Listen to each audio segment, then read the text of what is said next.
Leo tarehe 23 ya mwezi wa 6 mwaka 2026 katika Mahakama Kuu ya Tanzania masijala ndogo ya Dar es Salaam kulikuwa na shauri mbele ya Jaji Mbagwa kesi ya Saidi Isa Mohamed na Ahmed Rashid dhidi ya bodi ya wadhamini wa Chama cha Demokrasia na Maendeleo na katibu mkuu wa Chama cha Demokrasia na Maendeleo. Haya yalikuwa ni maombi madogo ambayo yanahusika na lengo la Saidi Isa Mohamed na mwenzake kupata amri za zuio kwa wadhamini wa Chama cha Demokrasia na Maendeleo na vile vile kwa katibu mkuu wa Chama cha Demokrasia na Maendeleo.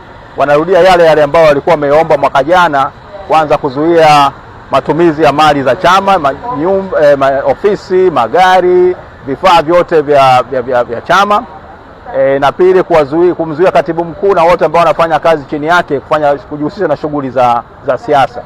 Sasa tarehe ya leo ilikuwa imepangwa na mahakama kwa ajili ya kutajwa kwa shauri hili. Sasa ajabu yake ni kwamba tumeingia mahakamani, mawakili wa upande wa waleta maombi walikuwepo na sisi tulikuwepo upande wa wajibu maombi, lakini wenzetu wakataka kuchomekea kwamba ati hatujaleta kiapo pinzani, na ambacho kwa hiyo kwa maana hiyo kwamba basi wasikilizwe na wapewe amri za zuio zote mbili, kuzuia matumizi ya mali na vile vile kuzuia katibu mkuu na wote ambao wako chini yake kujihusisha na shughuli za kisiasa.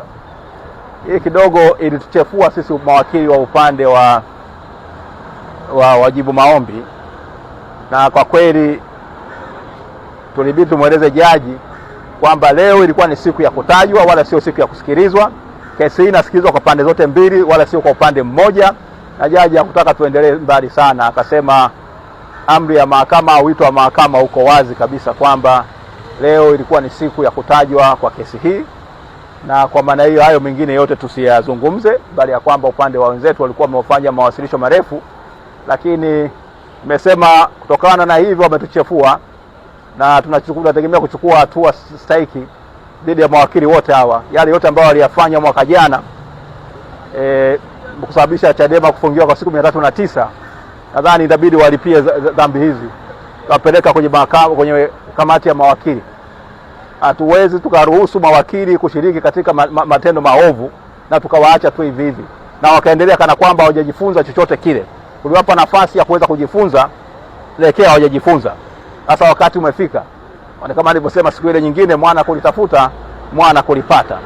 Sasa hatuwezi tukaruhusu watu kufikiria kwamba unaweza ukaenda ukachezea tu haki za Watanzania, mamilioni ya Watanzania ambao ni wafuasi na wanachama wa Chama cha Demokrasia na Maendeleo, ambacho ni chama kikuu cha siasa katika nchi hii. Hakuna chama kingine chochote kile katika nchi hii ambacho ni kikuu kama Chama cha Demokrasia na Maendeleo. Alafu wewe unafikiri kwamba tunaweza kuja mahakamani ukapata tu amri hizo yenyeji na ukazipata na ukazitumia vibaya kwa kukiuka haki za katiba za wananchi wa nchi.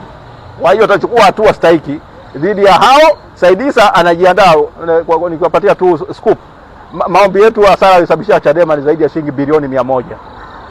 Kwa hiyo na hawa mawakili wameshiriki katika kusababisha hiyo hasara, tutawasaidia kuweza kuilipa kwa namna inayostahili.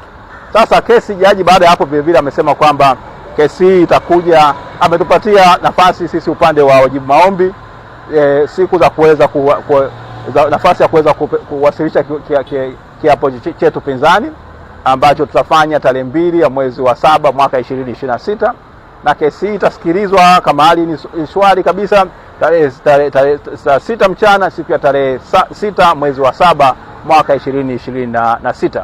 Kwa hiyo na kingine ambacho ningependa tu kuambia, nadhani mtakuwa mmeona kwenye mitandao, wadhamini wa Chama cha Demokrasia na Maendeleo na katibu mkuu wa Chama cha Demokrasia na Maendeleo walishapeleka notice ya rufaa katika mahakama ya rufaa dhidi ya uamuzi ule wa Jaji Ngunyare, sehemu ya uamuzi wa Jaji Ngunyare ambao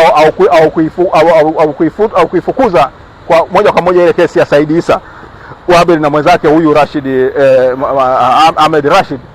Sasa tunapinga rufaa kwamba kesi wanasema kwamba kesi itakiwa ifukuzwe, sio kufutwa, na vile vile atakiwa watoe gharama. Kwa hiyo kuna rufaa hiyo ambayo tumeshapeleka notice ya rufaa, na tutaweza kuiarifu mahakama ni kitu gani ambacho tumefanya na kuangalia kama hii kweli kesi hii inaweza kuendelea wakati kuna rufaa nyingine katika mahakama ya rufani. Kwa hiyo ndio hayo ambayo tulionayo, na kingine ambacho tumekitaka ni kuhusiana wanachama wafahamu kwamba kesi hii ni ya wanachama wote, ni wafuasi wote wa Chadema, wana haki ya kuja mahakamani kuisikiliza, na wasikubali mtu yote anapokuja mahakamani akamwambia kesi imeahirishwa. Kama kesi imeahirishwa, mawakili wa Chadema ndio ambao wataweza kutoa taarifa kwa watu kama kesi imeahirishwa. Wana haki ya kuja na kushiriki katika kesi. Kuna njama chafu ambazo zinafanywa na tumeiarifu mahakama za kuzuia watu kuja mahakamani, wanaambiwa kwamba eti kesi imeahirishwa. Haipo.